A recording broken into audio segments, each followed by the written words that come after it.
Godfather yavuddeyo mu kkomera babadde bamusibye. Ffe tetwagaliza bantu kubeera mu makomera. Akulikeyo mulabyeko awo nga yeebaza ku full figure n'abalala abamuyambye okumuggyayo oba abamuyambyeko okuvaayo. Ebyamukwasizza yabimanyi, balina entalo zaabwe awo, alina gwe yayogerako ate oli n'asasula oli. So biwanvu ebya Godfather. Ekirungi ye mwennyini yabyeyogeredde, naye ekirungi avuddeyo wadde abantu abasinga obungi mbambadde basanyufu kuba Godfather avuma nnyo bakadaama. So of course ne bakadaama babadde basanyufu nti bamukutte, naye yavuddeyo, which is good. Ndowooza ebyamukwasizza yabimanyi. Lwakuba poliisi ndyewuunya ennaku zino. Poliisi ennaku zino erina engeri gyeyingidde mu ntalo za social media, kubanga kaakati woba wakutte Godfather ne mumuteeka ku mpingo ng'ensi yonna eraba, kati ate n'essaawa ebbiri tezaawezi oba essaawa muka ng'ate mumutadde, kati in the first place muba mwakutte waaki? Mukwata abantu nga temumaze kunoonyereza, oba ne poliisi kati nayo yatuuse nti kasita bakugisasula naye Junior oyo jangu omutukwatira omuteeke ku mpingo kimala. Kwa mune eriyo ayinza okugenda n'asasula. Kwaze mbirabye mirundi mingi. Nalaba wano omusango gwa Simpoke bamusalira emyaka 5 ate twagenda okulaba ng'ali bweru. Kakati ebiseera ebisinga mu misango gino egya social media ng'egya Godfather, ebituufu ebibeera ku social media si bye biba ebituufu. Abantu boogera nnyo, buli omu n'ateekawo ekikye, kubanga omusango gwa Simpoke ekyali mu kkooti kyali kirala, ne ku social media nga babagamba birala. Kakati kkooti neesalira Simpoke emyaka 5, ono yafunisa full figure olubuto. Kati ate webamala omusalira emyaka 5 ate n'avaayo. So kati ne tusigala nga tusobeddwa, which is which. Kate ne Godfather naye olwamukutte tewaaweze na ssaawa 2 oba 3 ng'ali bweru. Kakati kino kirekawa poliisi, kubanga ebintu by'okukwata abantu ne mubateeka ku mpingo, ebifaananyi ebyo bisigalayo.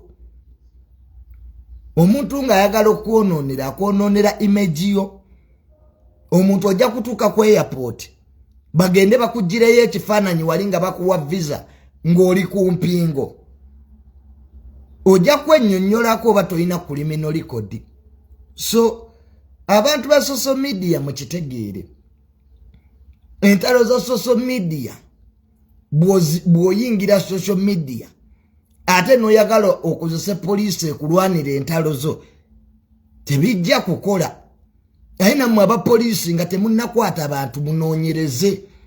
Ebintu ebimu bya wano ku social media abantu nalaba no full figure ng'asibye ba TikTok. Neewuunya ensi eno. Omuntu osiba otya ate nga naawe ovuma. So wakati omusango gwa Godfather era nagwo ojja kwesanga ng'alina embiranye n'abantu n'engera bya social media. Kakati poliisi yandibadde yeegendereza nga temunnakwata muntu kumuteekako mpingo na kumussa kumukomera, because ekifaananyi kya poliisi kijja kufa. Abantu balowooze nti poliisi yakuzannya, ekwata ku ssaawa emu n'eddakiika 3 ng'ovuddeyo. So tukole okunoonyereza nga kati Godfather mwamukwatidde ki? Lwaki ali bweru? Osegere lwaki ate muba mumukwata ka video ate nga ali ku mpinga ate nga suspect? Because court zezina okuprovinga whether the person is guilty or not. Kubanga ebifaananyi ebyo ng'oli ku mpingo bijja kusigala ku internet. Kyovula nze Junior poliisi we yali nagaana okunkwata ebyekisiru. Njagala poliisi enkwata bintu birimu magezi nti nine mundu. Serious cases.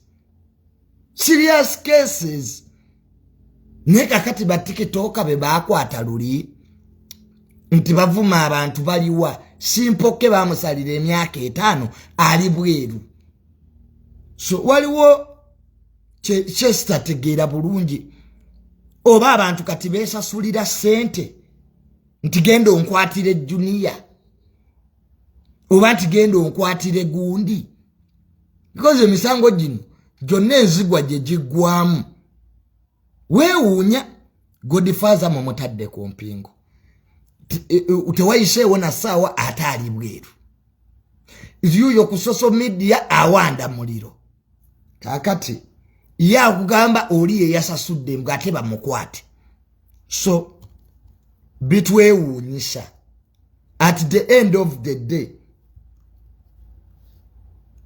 ndya ekitongole kiruzinze credibility kabintu bino bya social media abantu bamanyira abantu bagala kuboogerako nasooka agenda n'asasula so ekintu ekyo tukitereezeemu